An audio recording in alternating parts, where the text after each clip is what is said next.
Tobias's Diary, Day 22. Herr Schiller has organized the citizenship into impressive marching columns with a front point, rear guard, and flanking units on our march through the forest. It was an obvious choice that we would not be able to take the most direct route to Middenheim through the Drackwald Forest itself.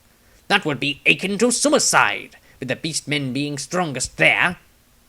Day 23. It is slow going. We must keep pace with the carts, and the children, of course, are sometimes unruly. I'm not particularly keen on children. I'm happy to leave them being someone else's dirty-faced problem.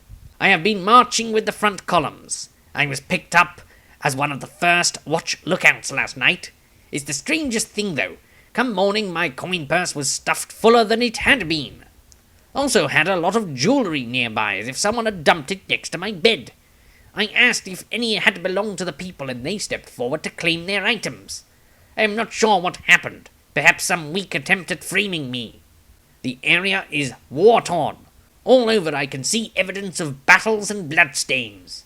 This war is truly more terrible, epic in size than anyone had realized. Even I had not been notified about the severity of things in northern Middenland. It is said that if Archaon breaches the city of Middenheim, he means to step into the flame of Ulrich. I have heard it suggested that such an action might bring about godhood in him. These are dark times indeed. When we get there, well, if we get there, I hope that buffoon Maestro stays away from it. I don't want him accidentally falling backwards into the flame. I don't think I could live in a world where people worship him as a deity. The news is at least confirmed. The battle for Middenheim is over. Archaon's forces, by all accounts, are retreating. Hopefully they are not retreating straight for our path. Theoretically, they will retreat eastwards. The way to Middenheim should be improving with every day. Wonderful timing. Dieter's Diary. Later today we arrived at Grimmenhagen. The captain led us around the ruins. This place had been struck even harder by the touch of chaos. Who knows what other atrocities we will see as we journey ever further northwards.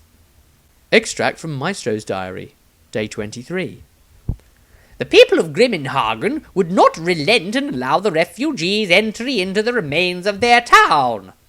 When war has been upon them, still people find a way to hate each other. How fitting it is indeed that chaos should be the threat to humanity. Chaos is, in itself, the product of man's darkest desires manifested against his fellow man. I begin to have my suspicions about Granny Moshe. They were heightened still when it was discovered that she had disappeared from the camp. Schiller wanted her found, as she was their best healer. Hans Baumer had helped the group find the old woman's trail. As Maestro stared at the indented footprint, a strange thing began to happen. The entirety of it, the space where the old woman had placed her foot, glowed with a faint dark amber colour. When he explained this, Tobias replied, "Your magical senses are improving at last, Maestro. Amber or brown is the colour of beasts, of the arcane winds of Gur. Now you can see them. Follow it, Maestro." The wizard stared ahead of him and saw more footprints begin to light up faintly. It was enough of a trail in the dark for him to lead the way. Dieter watched the wizard go about his tracking, mental discomfort clearly on his face.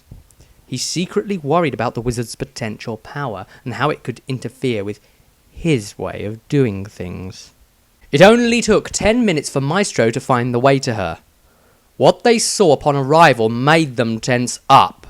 Granny Moshe was standing in a forest clearing, a bundle of medicinal herbs in her hand, noticed Rysandria. The old woman stared in surprise at 3 wood elf warriors with bows trained upon her. The leader spoke. "Explain yourself, witch, or my arrow flies true!" The old woman replied, "Don't be so foolish. The older races are supposed to be wise. I am simply gathering herbs for the people of Untergard." Dieter recognized the herbs too, but decided to remain silent. He was also aware of a darker use for this particular herb. Rysandria spoke up. "I am an initiate of the Shallian Order. Hear my words. I have used such herbs as these in curative treatments of the sick. The woman is telling the truth." Gilmir, The leader of the squad allowed his hard expression to soften, but still his bow remained sighted on its target.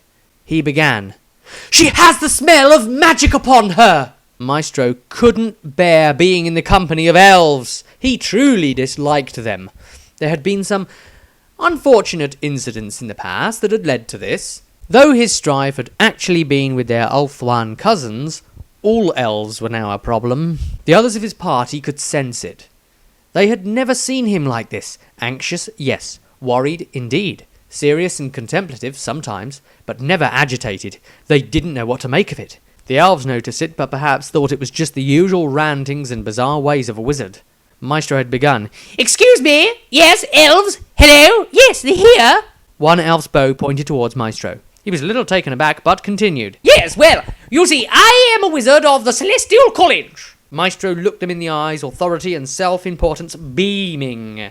He continued, "That woman has the wind." The elves looked at each other, then back at Maestro. Even Granny Moshe turned to look at the wizard. Maestro saw the confounded expressions on their faces and quickly continued, "No, she has the brown wind. No, that doesn't help. I see in her aura the lore of beasts, not Dar." The elves recognized this. Their own casters harnessed the lore of beasts as well. They lowered their weapons upon hearing this. The leader of the warriors spoke. "I have been leading my Kith band in hit-and-run attacks against the invaders for many weeks. Now we are only encountering small bands and stragglers. She could have easily been one of them." "Perhaps, then, you should be more concerned," started Maestro, "about the 10 score beastmen roaming southern townships." With that, the elves looked at each other and set off immediately to the south. Maestro looked at the three of them and considered their numbers before adding, "That means a solid 200 of them," and shrugged his shoulders. Extract from the Diary of Rysandria, Day 24. "We came upon a terrible sight. Bodies everywhere. On the road a massacre, along with 2 wrecked wagons. That could easily have been our group. The woodsman tells us that the arrow hafts are goblin-made. Truly this war has turned the powers of disruption onto our heads. Anything could happen now." Extract from Dieter's diary. "I don't like this Granny Moshe. Maestro and Tobias feel the same. I overheard them talking about it. If I see one false move from her,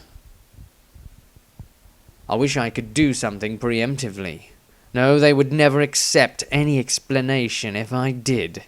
I have to stay with this group." Extract from the Diary of Maestro. Granny nodded at a nearby bird. It was as if she were communicating with it. I believe she was. But what message or plan might she have? I am nervous, I must admit. The surge of her power is now revealed to me. She is powerful, more powerful than I.